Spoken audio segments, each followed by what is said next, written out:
primeiro lugar, vamos tentar enxergar o que representa uma função psi, que pode ser função das três coordenadas, x, y e z, no espaço de 3 dimensões.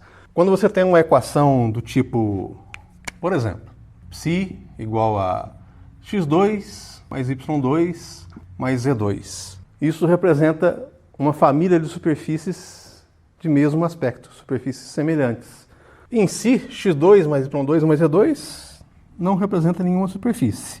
Mas, se você igualar isso aqui a alguma constante, por exemplo, 9. x2 mais y2 mais z2 igual a 9 é uma equação que não tem uma solução única. Ela tem infinitas soluções. O conjunto dessas soluções forma uma superfície esférica de raio 3 com centro na origem. Se você igualar isso aqui a 10, por exemplo, você vai ter uma esfera de raio 3,16, que é mais ou menos a raiz de 10. E assim por diante, com centro na origem também.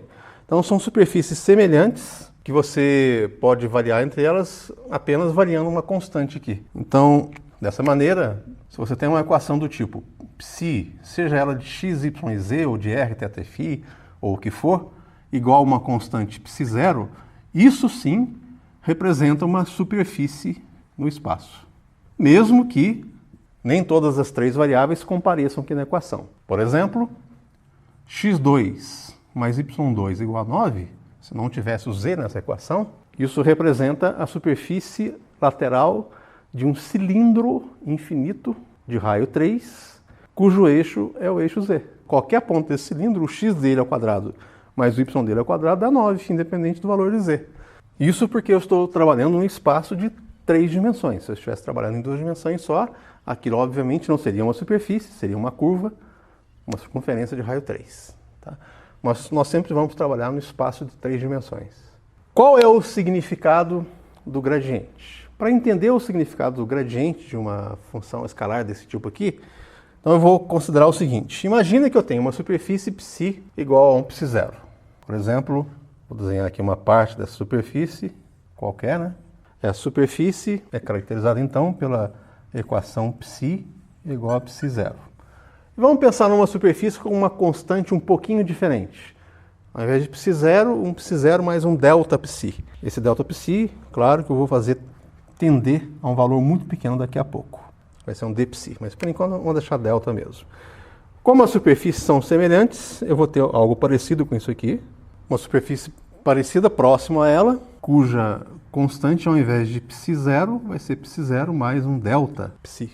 Isso poderia representar, por exemplo, a temperatura de uma região do espaço. Imagina que você está aqui nessa superfície psi, onde psi é a temperatura da região, e essa constante aqui é 18 graus Celsius. Aí você acha que 18 graus Celsius está muito frio. Você sabe que numa outra região próxima a temperatura está um pouco maior, por exemplo, 20 graus Celsius. Digamos que você esteja, portanto, aqui num ponto dessa região, onde você tem a temperatura de 18 graus Celsius, e você queria ir para um ponto dessa superfície aqui, onde você sabe que a temperatura está um pouco maior. Você pode fazer isso tomando esse deslocamento daqui para cá. Vou chamar de ΔR. Quando você faz isso, você obteve uma variação de temperatura delta psi, porque você passou de psi0 para psi0 mais delta psi, tendo caminhado uma distância ΔR. Se eu pegar aqui um módulo desse vetor ΔR, é a distância que você percorreu para vir daqui para cá. Isso aqui tem toda a cara de uma derivada. Se você fizer aqui o limite propriamente, né, da ΔR tendendo a zero, isso aqui tem a cara de uma derivada da função psi em relação a r. Mas é uma derivada meio esquisita essa. É uma derivada diferente, porque ela não tem um valor único. Você pode pegar vários deslocamentos, vários caminhos possíveis para ir de um ponto dessa superfície psi0 para essa superfície psi0 mais ΔΦ. Você poderia ter ido daqui para cá, por exemplo. Esse ponto pertencendo à superfície psi0 mais ΔΦ também daria uma variação ΔPsi com ΔR possivelmente diferente. Vê-se que aquela derivada ela depende da direção que você toma. E por isso ela é chamada de derivada direcional. A definição do vetor gradiente tem muita coisa a ver com isso. O gradiente é definido como sendo um caso particular dessa derivada direcional, para o caso em que ela é máxima. Quando que ela vai ser máxima? Ela vai ser máxima quando a gente for preguiçoso. porque eu quero ir da região que está a 18 graus para uma região que está a 20, porque é mais agradável para mim, mas eu não quero despender um esforço tão grande assim. Então eu quero que esse ΔR seja mínimo. Quando o ΔR é mínimo, essa relação vai ser máxima. Nesse caso, então, eu vou ter a derivada direcional máxima da função, que no caso é a função ψ. No exemplo, a temperatura. Quando que essa distância é mínima? É claro que a menor distância dessa superfície para essa, que são semelhantes e muito próximas, você consegue quando a direção do deslocamento é perpendicular à superfície a partir do ponto que você estava. Então, se você sair daqui e quiser vir para essa outra superfície com um deslocamento mínimo, você deve fazer isso na direção do vetor unitário perpendicular à superfície, no ponto onde você estava. Chamar de n chapéu, como a gente sempre faz. Esse ΔR, nesse caso, vai ser mínimo. Se eu chamar de alfa esse ângulo aqui, você percebe que o ΔR mínimo eu posso escrever como ΔR vezes o cosseno do ângulo alfa. O gradiente é definido com base nisso aí. Então, o que é o nosso vetor? Vamos lembrar que ele é um vetor, gradiente. Se é um vetor, ele tem que ter módulo, direção e sentido. Direção vai ser óbvia, né? É a direção onde você tem o ΔR mínimo, é aquela que é perpendicular à superfície em cada ponto. O sentido, por convenção, eu vou adotar como sentido do vetor gradiente o sentido de ψ crescente. Ou seja, quando esse Δψ for positivo. Eu quero ir da temperatura de 18 para 20, não ao contrário. E o tamanho, o módulo, a norma desse vetor vai ser justamente o valor da derivada direcional da função quando isso ocorre, ou seja, o da derivada direcional máxima da função. Então, o módulo desse vetor gradiente vai ser o dψ dividido pelo dr mínimo.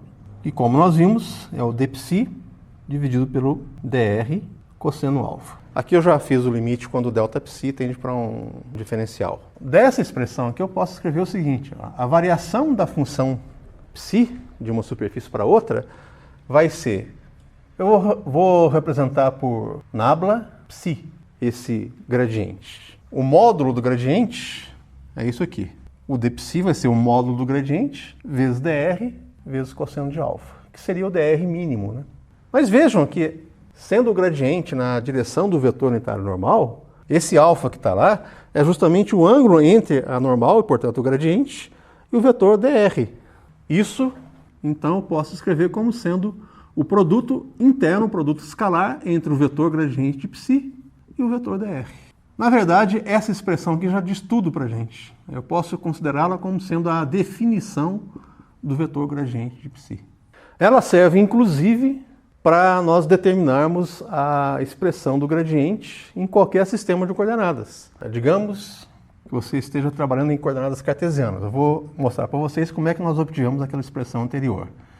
Em cartesianas, a nossa função ψ vai ser sempre uma função de x, y e z, ou parte dessas coordenadas aí.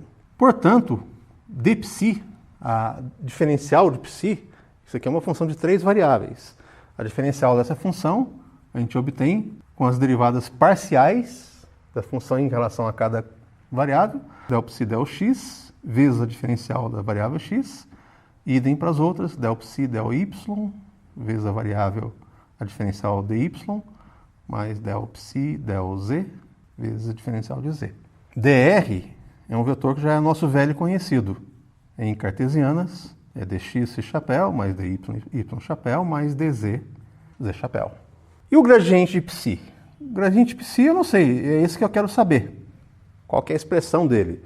Então vamos supor que ele valha um ax chapéu, mais um ay chapéu, mais um az chapéu, onde ax, a y, a z eu quero descobrir. Gradiente de ψ, escalar de dr, é o produto termo a termo das componentes somado. Então dá ax vezes dx, ay vezes dy, mais az vezes dz. Note que não tem mais versor aqui. E isso tem que ser igual, de acordo com a definição, a diferencial de ψ. Ou seja, Δψ Δx vezes dx, mais Δψ Δy vezes dy, mais Δψ Δz vezes dz.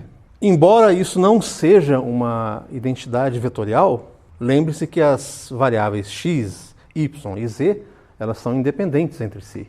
Isso aí pode variar de acordo com a curva que eu for seguir. Se eu tiver uma curva onde eu tenho um deslocamento apenas ao longo de x, o dy é igual a zero, o dz é igual a zero. Se eu imaginar dy igual a zero, dz igual a zero, esses dois termos aqui somem, eu tenho ax vezes dx tem que ser igual a del psi del x vezes dx. Portanto, ax tem que ser del psi del x. E assim por diante. Eu posso fazer o mesmo para as outras três variáveis. Imaginar um deslocamento apenas na direção de y, teria isso aqui, porque o dx e o dz seriam zero. E imaginar um deslocamento apenas na direção de z, resultaria nisso aqui.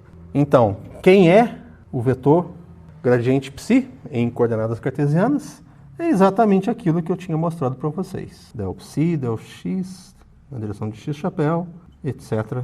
Analogamente para as outras componentes. Agora, então, eu posso obter as expressões do gradiente nos outros sistemas de coordenadas.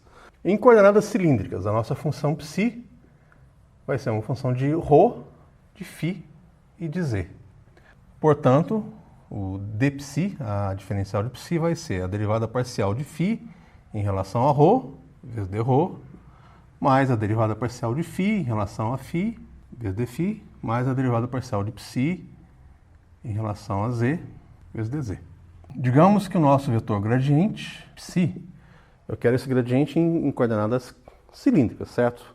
Eu vou supor, então, que ele vai ser escrito em coordenadas cilíndricas com uma componente A índice ρ, na direção de ρ chapéu, mais uma componente A índice φ, na direção de φ chapéu, mais uma componente A índice z, na direção de z chapéu, como eu fiz antes. A diferença é que agora o dr em coordenadas cilíndricas, como é que ele é dado? dρ, ρ chapéu. Agora lembre-se, ρ vezes dφ, φ chapéu, mais dz, z chapéu. Não é só dφ, φ chapéu, é ρ vezes dφ, φ chapéu. O produto escalar do gradiente psi pelo dr vai ser então ρ com ρ, A índice ρ vezes dρ. Componente φ com componente φ, A índice φ vezes ρ dφ. Ganhou um fator extra aqui de ρ. Componente z com componente z, AZ dz. Como isso tem que ser igual a isso, independente para cada uma das variáveis, vocês já vão ver o que vai acontecer, né? A ρ vezes dρ tem que ser igual a del psi del ρ vezes dρ. Portanto, A índice ρ vale del psi del ρ. Agora é o produto de Aφ vezes ρ que tem que ser igual a del psi vezes φ. Então, ρ vezes Aφ é a derivada parcial de psi em relação a φ. Ou seja, a componente φ do gradiente é 1 sobre ρ del psi del φ. Para a componente z, é igual lá direto, é a mesma coisa que antes. Não vou nem escrever aqui. Portanto, em coordenadas cilíndricas, o gradiente de psi vai ser igual a derivada parcial do psi em relação a ρ chapéu, mais o Aφ é 1 sobre ρ, derivada parcial do psi em relação a φ chapéu, mais derivada parcial do psi em relação a z chapéu. Essa é a expressão do gradiente em coordenadas cilíndricas. Observe que não é muito legal você abstrair o psi daqui e imaginar o nabla como sendo derivada parcial em relação a ρ chapéu, mais 1 sobre ρ, derivada parcial em relação a φ chapéu, etc.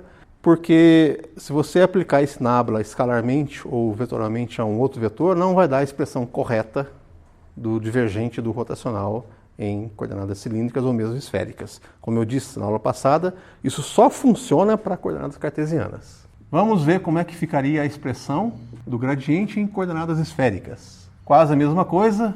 Aqui o psi é função de r, θ e φ. Portanto, o diferencial de psi vai ser derivada parcial de psi em relação a r vezes dr, derivada parcial de psi em relação a θ vezes dθ, mais derivada parcial de psi em relação a φ vezes dφ. O gradiente do psi, vamos supor então que tenha componentes AR, Aθ e Aφ. O dr, vocês lembram o que era o dr? O dr em coordenadas esféricas é dr, r chapéu, mais r vezes dθ, θ chapéu, mais r seno de θ, dφ, φ chapéu. Esse r seno de θ corresponde ao ρ. Consultem lá a primeira aula de coordenadas esféricas. O produto escalar desse com esse dá AR vezes dr, mais r a θ vezes dθ, mais r seno de θ a φ vezes dφ. Este com este. Este com este. E isso, termo a termo, tem que ser igual a isso. Portanto, AR é del psi del R. Eu vou escrever direto aqui a expressão do gradiente psi, né? Dá para fazer isso. Vocês já estão mais espertos. Del psi del R, R chapéu. R a θ é igual a del psi del θ, portanto a θ é 1 sobre R, del psi del θ, θ chapéu. R seno θ a φ é igual a del psi del φ. Portanto, a componente a φ é 1 sobre R seno de θ, del psi del φ.